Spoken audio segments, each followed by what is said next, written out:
All right, this is Zach Swartz, and I'm going to show you how to create a Python script using ChatGPT, create a Tkinter UI, and then compile this script into an executable so then you can distribute it to other people.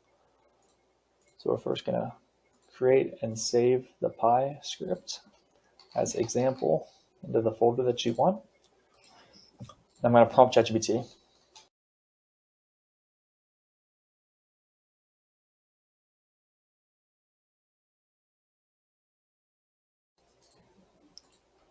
Okay. Now we're going to test the script. Let's select the balance sheet, hit start conversion.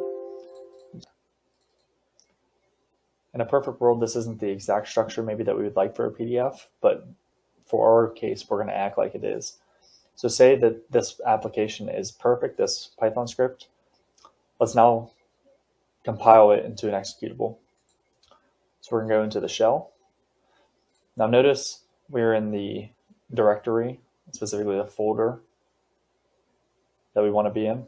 If we were not, we could prompt ChatGPT, how do I change the folder I am in the command prompt to cd and then the path that you're wanting to go to.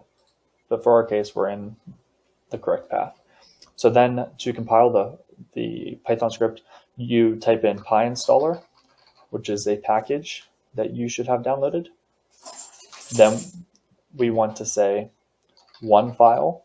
This makes it into one singular executable instead of folders with files inside of them.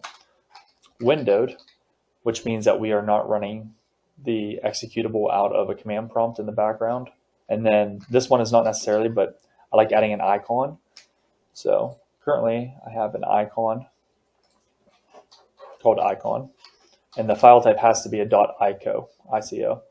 And then you have to specify the Python script name. Hit enter, and it will compile the executable. It'll take a handful of minutes.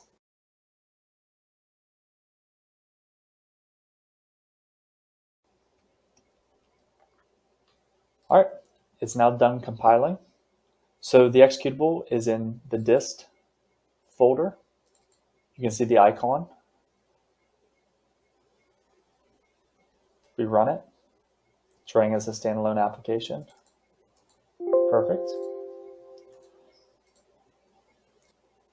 Okay. So you can delete these two, folder and file. You can also just pull this executable out, put it wherever you want it, and it'll run.